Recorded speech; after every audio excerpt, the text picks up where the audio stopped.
J'ai un problème avec le nouveau film de Lars von Trier. Et c'est un problème que je n'arrive pas à résoudre. Donc je n'arrive pas à écrire de vidéos sur le sujet. Donc ça m'emmerde un peu. Voilà, je n'arrive pas en fait à mettre en forme mes idées concernant ce film. Et c'est assez rare. Et j'ai beau me creuser la cervelle, en fait, j'arrive pas à trouver une façon d'aborder ce film et d'aborder ce que je ressens par rapport à lui, qui est assez différent de ce que la majorité des gens semblent en avoir tiré, d'après les critiques que j'ai pu lire, qui sont hyper élogieuses et très positives. Et donc du coup j'ai choisi d'adopter en fait la même forme que Lars von Trier a choisi d'adopter pour la narration de The House That Jack Built, qui semble être sa marque de fabrique maintenant depuis Nymphomaniac. Hein. Et donc je vais être dissertatif, c'est-à-dire que je vais dire ce qui me passe par la tête, sans préparation, sans plan préétabli, enfin voilà, c'est juste histoire de laisser mes pensées vaquer et d'essayer de comprendre le problème en fait que j'ai avec ce film et pourquoi est-ce que j'arrive pas à le recevoir de la façon la plus positive en fait par rapport à pas mal de gens. Comme à son habitude, Lars von Trier il divise parce que de toute façon c'est quelqu'un qui a un cinéma qui est hyper radical. Donc quelqu'un qui a un cinéma radical, c'est forcément quelqu'un qui va polariser les avis de toute façon. Et moi, comme vous le savez très certainement, je veux dire c'est assez logique. Mon positionnement par rapport à Lars von Trier, il est assez logique parce que c'est un cinéma que je défends parce que c'est un cinéma qui n'a pas honte d'être lui-même. C'est un cinéma qui s'affirme, c'est un cinéma qui a pas peur d'aller au bout de sa démarche. C'est tout ce que j'aime quoi. C'est vraiment du cinéma d'auteur viscéral, voilà, c'est du grand cinéma ce que fait Lars von Trier, et je suis fan de Lars von Trier. Et je pense que mon statut de fan de son œuvre en fait a beaucoup influencé le rapport que j'ai eu à The House That Jack Built. Et ça je trouve que c'est une problématique qu'on n'aborde pas beaucoup dans les critiques cinéma en général et qui pourtant est essentielle, c'est lorsqu'on est fan d'un réalisateur, forcément, lorsqu'on va voir le nouveau film, on a tout un bagage derrière d'images, d'éléments de style qu'on connaît, qu'on sait reconnaissable et qui forge en fait notre image de ce que va être ce nouveau film par rapport à ce qu'on connaît du réalisateur. Et en fait, c'est quelque chose, forcément, évidemment, que je connais quasiment tous les films de Lars von Trier par cœur, et celui que j'ai vu le plus de fois, c'est Nymphomaniac, en version longue, et je considère que c'est son chef-d'œuvre. Pour moi, c'est un immense film, Nymphomaniac. Un film merveilleux qui, au-delà du rapport au sexe, est un film brillant de possibilités de mise en scène et d'idées d'expérimentation artistique. C'est vraiment un film très intéressant. Et donc du coup forcément quand t'as fait un film pareil, enfin en tout cas un film qui m'a à ce point là marqué moi, et que t'arrives avec ton prochain, le niveau est très haut déjà de base, et donc forcément je savais pas forcément que ça allait être moins bien que Nymphomaniac, ça allait peut-être être aussi bien voire mieux, enfin. Mais ce qui m'a profondément dérangé en fait dans The House That Jack Built, c'est que c'est Nymphomaniac, sauf que tu remplaces le cul par des meurtres. Mais je veux dire, littéralement, c'est le même film, je veux dire, c'est le même message, c'est le même propos philosophique, la question du bien, du mal dans la société, comment est-ce que l'individu se place dans ce rapport au bien et au mal, et surtout c'est des individus qui sont ostracisés par rapport à la société et qui dissertent sur leur propre ostracisme, donc genre en mode est-ce que j'ai raison de me sentir exclu, etc., à travers une discussion qui est le schéma narratif, enfin le système de narration de Nymphomaniac également, et donc du coup forcément t'as une redite, mais c'est pas grave ça à la limite, parce que tu peux voir ça comme une exploration du sujet, voilà, il avait envie de parler de ça à nouveau, c'est son droit après tout, hein, les réalisateurs, c'est un thème qui lui tient à cœur, mais donc, comment vous dire que déjà le sentiment de redite, il est fort, et surtout il est fort dans le rapport que Lars von Trier a choisi d'adopter par rapport à sa mise en scène, parce qu'en fait, Nymphomaniac, ça a marqué une petite histoire de la filmographie de Lars von Trier. Nymphomaniac, ça a vraiment marqué une rupture. Je veux dire, dans son rapport à l'image, dans son rapport au montage, c'est la première fois, c'est pas la première fois, mais c'est la première fois à ce point qu'on avait un jeu sur les images illustratives, c'est-à-dire la récupération d'images qui n'ont pas été tournées par Lars von Trier pour parsemer son film et s'immiscer dans le montage. Voilà, donner une espèce d'esthétique du collage global. Et ça fonctionnait hyper bien dans Nymphomaniac, parce qu'en fait, vu que c'était une très longue discussion, qui était complètement décousu, et c'était une discussion, c'est-à-dire que systématiquement on revenait à la situation de base, qui est une discussion où on filmait les deux personnages en train de parler, et du coup cette esthétique elle était logique en réalité, et elle s'imposait d'elle-même. Dans The House That Jack Built, c'est beaucoup plus artificiel, et c'est pour ça que je trouve que Lars von Trier a une mise en scène paresseuse, parce que en fait il se repose sur ces acquis-là, qui sont, voilà, genre, ça je sais faire, ça marche bien, ça a bien marché dans le film d'avant, on va le refaire. Sauf que ça marche beaucoup moins bien, parce que c'est très artificiel, justement.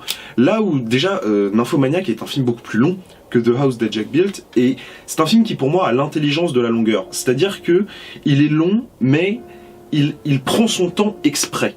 Et le fait qu'il prenne son temps a un sens dans l'élaboration du scénario. Typiquement, un truc qui m'a beaucoup choqué, dans The House That Jack Built, c'est à quel point l'histoire démarre vite après le début de la conversation. Genre il parle 1 minute et direct on est parti. Dans Nymphomaniac, il me semble qu'il parle au moins 10-15 minutes. Bon certes ça peut être très long, enfin voilà, vous avez le droit de trouver ça très long. Mais au moins, c'est-à-dire qu'on a le temps de comprendre qu'on a deux personnages qui ont une relation installée, qui vont discuter, voilà, le cadre de narration nous est posé. Et ça fonctionne très bien, parce que du coup, voilà, donc on a compris qu'ils allaient parler, raconte-nous ton histoire. Dans The House That Jack Built, c'est hyper artificiel, parce que t'es en mode... c'est quoi la phrase qu'il dit? C'est Are we allowed to speak along the way? Je crois que c'est ça qu'il dit. Et il dit oui, vous avez le droit, t'as envie de parler de quoi? De ça? Ah ok, très bien, boum, le film commence. Non, tu vois. Non, enfin, qui sont ces personnages qui parlent? Pourquoi? Alors, je sais que c'est dans la démarche de Lars von Trier, je suis d'accord avec ça, hein, évidemment que ça a un sens de faire ça, mais pour moi ça fonctionne pas, parce que du coup, t'es pas du tout pris dans le procédé de narration qui est très particulier, qui consiste à raconter un film sur la base d'une conversation entre deux personnages. Je veux dire, c'est pas un schéma narratif qui est évident, et là, il balaye la complexité de son schéma en mode non, c'est pas grave, t'inquiète pas, les gens, ça va très bien aller. Sauf que ça va pas aller. Et c'est pas allé, en ce qui me concerne, et j'ai jamais vraiment réussi, en fait, à rentrer dans le film, parce que il y avait ce problème de l'artificialité du procédé de narration à la base même de l'écriture du scénario, qui m'a profondément gêné, et surtout que elle est là, mais elle est pas vraiment là, c'est-à-dire que les personnages, en fait, parlent très peu par rapport à Nymphomaniac, et elle n'est là que quand on a besoin d'introduire le chapitre d'après. Parce qu'évidemment, c'est découpé en chapitres, ça c'est un grand classique de Lars von Trier, mais voilà, c'est normal, enfin c'est son style, il a totalement le droit. Mais donc du coup, c'est encore plus artificiel, ce système de narration, et c'est quelque chose qui m'a vraiment dérangé. Alors je comprends que ça puisse ne pas du tout vous déranger, surtout si vous n'avez pas vu Nymphomaniac et que vous n'êtes pas du tout habitué à ce style de narration, ou genre un truc comme ça, et vous vous êtes dit waouh, c'est génial et tout. Mais moi qui suis fan du réalisateur, et moi qui suis impliqué dans l'analyse de sa mise en scène, et dans comment est-ce qu'il écrit ses films et tout ça, je me suis dit, ah ouais, c'est une redite. Et le pire, c'est que c'est une redite paresseuse. Et ça m'a vraiment posé problème. Ça, c'est la première chose qui me pose vraiment problème, c'est le principe de narration, qui en fait n'est pas mal fait. C'est ça qui m'énerve, c'est que... Enfin, qui m'énerve dans le sens où, comment élaborer une critique à partir de ça, c'est que c'est pas mal fait, mais que ça m'énerve, en fait. Et donc du coup, c'est pour ça que j'arrive pas vraiment à trouver mes mots, j'arrive pas à construire un truc hyper structuré et tout, parce que c'est de l'énervement basé sur un truc qui fonctionne objectivement. C'est insupportable. Je veux dire, un critique qui est placé dans cette situation, c'est vraiment très difficile à assumer. Un autre truc qui m'a pas mal dérangé dans le film, c'est son rapport à la violence. Alors, la question de la violence au cinéma, c'est un sujet qui est hyper complexe, et je pense qu'on pourrait faire une vidéo entière de 3 heures sur le sujet de la représentation de la violence au cinéma, tellement c'est un sujet complexe, et c'est pas un truc que tu peux rabaisser à c'est de la provocation. Dire cette phrase voilà, qu'adorent les gens, non, c'est pas de la provocation de montrer de la violence dans un film. Genre, ça a un sens, ça interroge notre rapport de spectateur à ce qui nous est montré. Surtout, c'est encore plus pertinent dans une société comme la nôtre, où on est abreuvé d'images en permanence, et d'images de guerre, d'images d'attentats, d'images tragiques, etc. C'est très intéressant, au contraire, de montrer de la violence, parce que ça interroge ce rapport-là. Encore faut-il bien la montrer. Et ça, c'est ce qui m'a dérangé dans The House That Jack Built, c'est que à certains moments, on était vraiment dans la provocation. Pour le coup, c'est vrai, je veux dire, et pourtant c'est un truc que enfin, c'est pas du tout une expression, une façon de parler que j'ai envie d'utiliser parce que je méprise ça, mais le fait est que c'est vrai. C'est-à-dire que Lars von Trier nous dit « Ah, regardez comment je suis subversif, je filme des trucs ultra violents. » Et ça, il y a une scène qui le montre très bien. Il va y avoir un léger spoil, là. Je suis désolé, mais je suis obligé de spoiler, sinon vous allez pas comprendre. Il y a une scène où le personnage de Jack est enfermé avec une femme et donc va la tuer. Et en fait, tout le jeu macabre qu'il construit autour de cette mise à mort, c'est qu'il lui fait des pointillés chirurgicaux autour des sangs. Et donc, on comprend bien qu'il va lui couper les sangs. Et Lars von Trier, donc, prend sa caméra et donc s'approche évidemment du sang, comme ça. Caméra à l'épaule, évidemment, on est chez Lars von Trier. Et le couteau se plante. On voit qu'il commence à découper, donc on entend la femme hurler, c'est un plan horrible, etc. Et on coupe, on passe à autre chose. Pourquoi c'est de la provocation ? Pourquoi c'est de la provocation et pas justement une réflexion sur la violence de ce qui est montré. Parce que le plan ne dure pas. Et en fait c'est très con comme idée, mais pour moi si un plan ne dure pas, c'est que il est juste là pour qu'on ait compris qu'il soit là. Mais ça ne signifie pas pour autant qu'il veut dire quelque chose. Je vais faire une comparaison qui va... Ah tiens côté dramatique un peu. C'est avec la scène de viol dans Irréversible, qui est une scène qui dure 13 minutes, et c'est une scène qui est, je trouve, l'une des scènes les plus importantes de l'histoire du cinéma. Ah oui, non mais vraiment, hein, je pèse mes mots en disant ça, parce que ça interroge le rapport du spectateur à la violence de ce qui lui est montré. Et justement, une violence qui a été aseptisée par la société de l'information qui l'abreuve d'images. Là, on va te montrer une image qui est réellement violente, qui est réellement insoutenable, et on va te la montrer en entier. Là, il y a une interrogation sur le rapport à la violence. Irréversible est un chef-d'œuvre, et Gaspard Noé est un génie. Juste le placer, voilà, j'aime bien le placer dans certaines vidéos. Là où justement c'est de la provocation dans The House That Jack Built, c'est que le plan ne dure pas. Si il nous avait montré toute la séquence où on voit le personnage de Jack qui découpe les seins de la femme, tout aussi insoutenable que ce soit, il y aurait eu une interrogation. Il y aurait eu, voilà, je sais pas, un propos sur « Ah, vous aimez les tueurs en série, ça vous intéresse, ça vous passionne » parce que notre société, elle est fascinée par les tueurs en série, c'est un fait. Et bah moi, je vais vous montrer ce que c'est un tueur en série. Un tueur en série, c'est ça. Et non, vous allez pas décrocher les yeux de l'écran, vous allez voir ce que c'est. Un tueur en série, c'est ça. C'est horrible, c'est barbare, ça jouit de la mort, ça jouit de la douleur. Et vous allez me dire que il le fait par le processus d'accumulation dans le film. Parce que le personnage de Jack tue plein de gens, etc. C'est vrai. Effectivement, c'est vrai. Mais une accumulation sur tout un film n'a jamais la force d'une scène. Si la scène avait duré, et là on dirait, on dirait vraiment, je me mets dans une position hyper bizarre en disant ça parce qu'on dirait vraiment que je voulais que ce soit le plus horrible possible. Non, mais vu qu'il a fait ce choix-là, autant aller au bout. Parce que sinon tu ne dis plus rien. Et c'est ça qui, et ça c'est, ouais, je suis vraiment violent pour le coup. Mais le film m'a profondément dérangé par rapport à ça parce que toutes les scènes de mise à mort sont assez gratuites. La seule qui est vraiment bonne, pour le coup. D'ailleurs, je fais juste un petit aparté là-dessus. Quand je dis qu'elles sont gratuites, je veux pas dire qu'elles ne servent à rien. C'est que elles sont... Déjà, il nous dit que c'est les incidents les plus intéressants de sa vie. Bah franchement, dis donc, t'as pas dû avoir une vie de tueur en série très palpitante pour un mec qui a tué autant de gens. Enfin voilà, c'est la réflexion que je me suis faite. Mais il y a une forme de gratuité tout de même. Par justement ce processus d'accumulation et c'est voulu, bien sûr que c'est voulu, mais du coup on perd en impact, c'est à dire qu'on gagne en intellectuel mais on perd en impact purement filmique, je trouve. Il y a une scène qui sauve ça, qui est la meilleure scène du film, enfin pour moi très clairement, c'est la scène de la chasse, je dirais pas autrement, voilà, pour ceux qui ont le film, qui est elle pour le coup, voilà, est une scène qui dure très longtemps et justement parce qu'elle dure très longtemps nous interroge, voilà, sur la violence de ce qu'on est en train de regarder, mais elle est plus soft. Tu vois, donc quelque part c'est moins remarquable, alors que la scène du découpage de seins elle est très violente visuellement.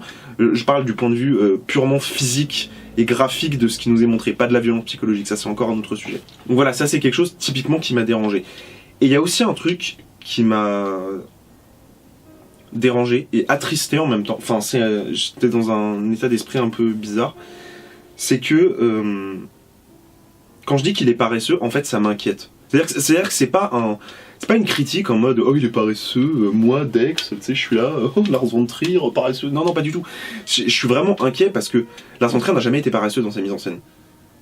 Et là du coup c'est quelque chose qui m'interroge profondément. Et en fait là où ça se voit, c'est avec les plans esthétisés. On dirait que Lars von Trier n'a pas confiance en la puissance de son film. Vous avez beaucoup de plans dans The House That Jack Built qui sont très réfléchis. Ce qui n'est pas du tout habituel dans le cinéma de Lars von Trier. Je vais reformuler. Qui sont réfléchis esthétiquement parlant. C'est-à-dire que vous avez des travelling qui sont posés, vous avez des plans hyper composés, des time-lapse, enfin tu vois, des trucs comme ça. Ça n'a rien à faire dans un film de Lars von Trier. Je veux dire pour tout ce que j'adore Lars von Trier, quand il y a un travelling chez Lars von Trier, il est particulièrement remarquable, tu vois, genre c'est en mode oh putain il nous faut un travelling, putain pourquoi il nous faut un travelling, tu vois, ça veut dire qu'il va nous dire quelque chose de particulier et tout. Là il y en a partout. Il y en a partout et du coup ils perdent en impact. Et à chaque fois qu'il y avait un travelling ou un plan hyper composé, je me disais mais pourquoi il fait ça? Je veux dire, il a pas besoin. C'est justement ce qui marche bien dans Lars von Trier, c'est la poésie du pris sur le vif avec cette caméra à l'épaule. Pourquoi est-ce qu'il fait un plan aussi composé? Et la façon dont je l'ai interprété, c'est qu'on dirait qu'il a pas confiance en son propre film et qu'il se dit là... Parce que quand on est cinéaste, contrôler son cadre, c'est contrôler son film. Vous comprenez ce que je veux dire? Un cinéaste qui filmerait tout caméra à l'épaule, genre Keshish, par exemple, ou Lars von Trier dans ses films d'avant, il a intérêt à avoir une putain de confiance en ce qu'il est en train de faire, genre pour accepter justement de laisser complètement le processus filmique agir tout seul. Alors que quand tu poses ton cadre de façon hyper millimétrée, tu contrôles ce qui se passe. Et ça, c'est quelque chose qui n'a jamais fait Lars von Trier. Et alors vous allez peut-être me dire que c'est en rapport avec la maniaquerie du tueur en série. Je serais d'accord si ces travelling étaient à des moments précis, or ils sont dans des moments qui sont très anodins. Genre, putain, faut filmer Jack en train de faire un truc, bon on va faire un travelling. Allez, faire un travelling, comme ça c'est fait, voilà. Et franchement, ça m'inquiète parce que on dirait que Lars von Trier n'a pas confiance en son film. Qu'il est pas sûr de ce qu'il fait. Et ça me... Alors que, je sais pas, tu prends Mélancolia, qui est aussi un film très marquant. De toute façon, tous ces films sont marquants. Arrêtez de... Même The House That Jack Built est marquant, en fait. Mais dans Mélancolia, t'as cette scène du dîner au mariage qui est vers le début du film, où t'as une caméra qui bouge partout, il y a des zooms partout et tout, et tu ne comprends pas, t'as l'impression que le mec fait n'importe quoi en filmant, alors qu'en fait c'est hyper réfléchi au niveau du montage, au niveau de l'agencement, etc. Et tu te dis, waouh, le mec a un contrôle total sur ce qu'il est en train de faire. Quand tu fais un travelling, c'est moins impressionnant. Surtout quand tu t'appelles Lars von Trier. c'est un peu le problème. Et ça, c'est quelque chose qui m'a vraiment gêné et qui m'a fait... Vraiment, je vous dis, ça me fait un peu peur. Parce que quand il est réapparu au Festival de Cannes, Lars von Trier, il avait maigri, il avait l'air fatigué. Il était beaucoup moins genre en mode agressif que d'habitude. Il allait moins au contact, genre... c'était un peu mou. Et... Enfin, ses interventions étaient un peu molles. Et bah ouais, moi j'ai trouvé The House That Jack Built, d'un point de vue de la mise en scène, assez mou. J'ai trouvé ça... Disons qu'il y a jamais eu... Il n'y a pas une scène où je me suis dit, à part la scène de la chasse, et encore, je me suis dit, ça, c'est génial. Tu vois, ça, c'est génial. Non. Non, je me suis pas dit ça. Je veux dire, à aucun moment, je me suis arrêté pour me dire, là, bravo. Là, clap, clap. Tu vois, alors que c'est Lars von Trier, putain. Genre, c'est pour ça que je suis aussi circonspect, parce que le film est juste bon. Alors que on parle de Lars von Trier. De Lars von Trier. Le mec est un génie. Tu vois, je suis désolé, il a imposé un style, il a imposé un univers, il a imposé une façon de représenter la violence, etc. Et le mec te fait un film... Ok. J'ai trouvé le film... Ok. Tout fonctionne, mais c'est pas puissant. C'est ça, en fait. C'est ça, ça manque de grandiose. Nymphomaniac était une cathédrale, et... The House That Jack Built, c'est une petite église de village. Alors, j'adore les églises, voilà, je trouve que c'est un objet très très beau, une église. Ça n'a rien à voir avec le fait que je sois croyant, je suis pas croyant de toute façon, enfin voilà, mais c'est un objet très très beau. Et Ça, c'est une petite église. C'est-à-dire que c'est joli, mais quand t'as la cathédrale à côté, si tu veux, t'es un peu en mode... tu sais pas trop quoi faire. Et du coup, je me pose vraiment une question, c'est que... pour le coup, je trouve que vraiment que The House That Jack Built, déjà, tu sens à mort qu'il y a eu des coupes. En plus de la non-maîtrise du montage, le film est bizarrement monté. C'est-à-dire, dans son ensemble, je trouve que le film ne tient pas. Genre, c'est saccadé. Ça sent, déjà, il voulait en faire une mini-série, je suis au courant, donc il a dû couper énormément. Et de toute façon, Lars von Trier, il fait toujours des versions de 6 heures, puis il réduit, comme ça. Mais là, ça se sent énormément, je trouve. Et du coup, la question que je me pose, c'est... Parce que je veux dire, certes, vous avez aimé le film, et moi je l'ai aimé pour des raisons qui sont un peu particulières, vous l'avez vu, c'est un peu bizarre parfois les raisons que je peux évoquer. J'en suis parfaitement conscient, et surtout que j'arrête pas de dire que le film est réussi, le film fonctionne, etc. Et en même temps, je le défonce, donc c'est un peu particulier. Mais donc du coup, il y a vraiment une question que je me pose, c'est, je trouve qu'objectivement, Nymphomaniac est un meilleur film. Genre, Nymphomaniac est un trésor d'expérimentation, il y a une idée par scène, genre dans Nymphomaniac, mais vraiment, c'est les changements de cadre, les changements de point de vue, les changements de couleur, les changements de narration, le fait de mettre de la musique, le fait d'un seul coup il n'y a plus de musique, enfin, c'est une expérimentation géante, Nymphomaniac, une sorte de fresque énorme, et je pense que tout le monde peut s'en rendre compte. Je veux dire, quand tu regardes Nymphomaniac, à chaque scène, t'es en mode putain, ça il l'a pas fait dans la scène d'avant. Putain, ça non plus. Putain, ça non plus. Et pendant tout le film, t'es en mode waouh, waouh, waouh, waouh. Et c'est jamais fini. Il y a toujours une idée, il y a toujours un truc. Enfin, je suis désolé. La composition du petit orgue de Bach, toute cette séquence dans Nymphomaniac, pour ceux qui ont vu le film, avec les images d'archives et le split screen, ça, mais c'est brillant. Et alors, du coup, vraiment, je me demande pourquoi est-ce que tout le monde a préféré The House That Jack Built. Parce que Nymphomaniac, il s'était quand même pas mal fait défoncer quand il est sorti. Ce que je peux comprendre. Hein. Mais parce que je veux dire, c'est quand même pas un film qui est facile à aimer. Je veux dire, je comprends qu'on n'aime pas, il y a pas de problème. Mais The House That Jack Built, qui est Nymphomaniac en moins bien, je trouve, vraiment, qui reprend toutes les qualités de Nymphomaniac et qui les refait en moins bien, est beaucoup plus acclamé. Le film a des critiques positives absolument partout, le monde a dit que c'est un chef-d'œuvre. Le monde dit qu'un film de Lars von Trier, c'est un chef-d'œuvre. Peut-être hyper méprisant ce que je suis en train de dire, en fait je connais pas du tout la politique de Le Monde, c'est peut-être l'image que j'ai du monde, si c'est le cas je m'en excuse auprès des rédacteurs. Donc du coup je veux dire, si un grand journal aime un film comme, et adore un film comme de Lars von Trier, c'est que c'est plus très subversif, c'est ça que je voulais dire. En disant ça, pas que Le Monde avait mauvais goût. Enfin, je vais pas me mettre tout le monde à dos, ça commence à... Je vais pas jouer mon Lars von Trier, persona non grata, comme ça. Et en fait je me dis que c'est peut-être parce que ce qui a fait que les gens n'aimaient pas Nymphomaniac, en fait, ça n'a rien à voir avec le film, c'est à cause du sexe.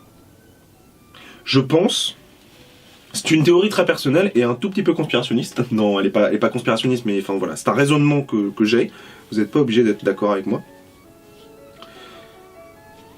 L'idéologie américaine, qui est très particulière, c'est-à-dire un puritanisme teinté d'une violence nécessaire, parce que l'Amérique est un pays qui s'est construit sur la violence. Le Far West, le mythe de la frontière, etc. Enfin voilà, c'est un pays qui s'est construit sur la violence et qui en même temps est très puritain. Et en fait, je pense que cette idée, avec le soft power après la Seconde Guerre mondiale, a commencé à se diffuser absolument partout. Ce qui fait qu'aujourd'hui, on n'a aucun mal avec les films, je dis on, je veux pas dire on, moi, vous, pas, voilà, je veux dire en général. Les gens n'ont aucun mal avec l'hyper-violence. Mais par contre, l'hyper-sexe, ça les met profondément mal à l'aise. Et je trouve que c'est une réflexion qui serait intéressante à mener, parce que je trouve que The House That Jack Built est un film beaucoup moins subversif que ne l'était Nymphomaniac. C'est un film qui va beaucoup moins loin dans ses partis pris moraux, par exemple. Parce que jamais il va défendre un tueur en série, je veux dire. Il veut dire, il est fou, Lars von Trier, mais pas à ce point, il va pas dire « Oh non, c'est un type bien, quand même ». Non, on va pas se mentir. Mais voilà, je trouve qu'il y a un rapport qui est quand même particulier, parce que c'est horrible ce qu'on nous montre dans ce film. Et c'est plus horrible que ce qu'on nous montrait dans Nymphomaniac, et pourtant, on est plus enclin à l'accepter. Et là, je me dis qu'il y a quand même de vraies questions à se poser sur notre rapport à l'image. C'est-à-dire que vous prenez la sauce promouvoir, vous savez, la sauce de connard catholique là, qui fait interdire tous les films, c'est pas des films violents qu'il faut interdire. Hein. C'est des films sexuels. Alors ils ont fait interdire Saw 3. Oui. C'est le seul. Tous les autres films, c'est des films qui sont sexuels, qui sont à caractère sexuel et qui interrogent la représentation du sexe à l'écran. Et ils l'ont fait évidemment pour Nymphomaniac. Je dis pas que c'est pas mérité, c'est pas la question. La question c'est pourquoi est-ce que, par exemple, ils sont pas montés au créneau pour The House That Jack Built ou pour Climax, qui sont des films hyper violents. Je veux dire, mais hyper violents dans ce qu'ils montrent. Et pourtant, il n'y a plus personne. Par contre, dès qu'on voit une bite à l'air, alors là, attention, interdit. On va au procès, hein, tout de suite. Et je trouve ça assez triste en fait. Et je pense qu'il faut vraiment s'interroger sur le rapport qu'on a au sexe et à la violence au cinéma, qui est un rapport qui, à mon avis, devrait être inversé. On devrait aimer le sexe et qu'on chie la violence. En fait, non, dans mon monde idéal, on devrait faire absolument tout ce qu'on veut et montrer tout ce qu'on veut, et c'est au spectateur qui doit être responsable de se rendre compte de ce qu'il regarde, et c'est pas au réalisateur de se dire « je vais peut-être pas montrer ça, sinon je vais choquer les gens ». Non, c'est voilà, tu mets un encart, voilà, tu sais ce que tu vas voir, ça va être horrible, ça va être ignoble, là, c'est là pour te choquer, c'est là pour te perturber. Si tu veux le voir, ne te plains pas. Voilà. Ou au contraire, c'est hyper sexuel, voilà, si tu veux le voir, ne te plains pas. Moi, je serais plus pour ça. Enfin, je serais pas pour ça, il faut faire ça pour moi. Mais voilà, je ne comprends pas. Je ne comprends pas parce que pour moi c'est un film qui est beaucoup moins bon.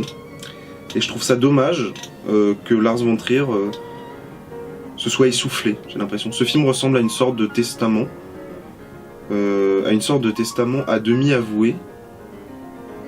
Et parce qu'évidemment il y a une grosse métaphore de l'artiste dans le rôle du tueur en série. Enfin voilà, il y a un propos dans le film.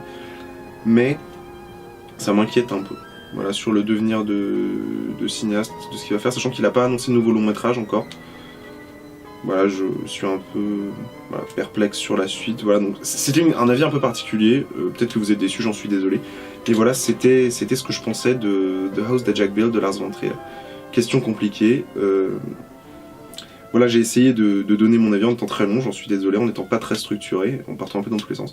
Mais ça me tenait à cœur quand même d'en parler, de parler de ce ressenti-là. Voilà, j'espère que ça vous a plu, et je vous dis à plus pour de prochaines vidéos. Salut tout le monde.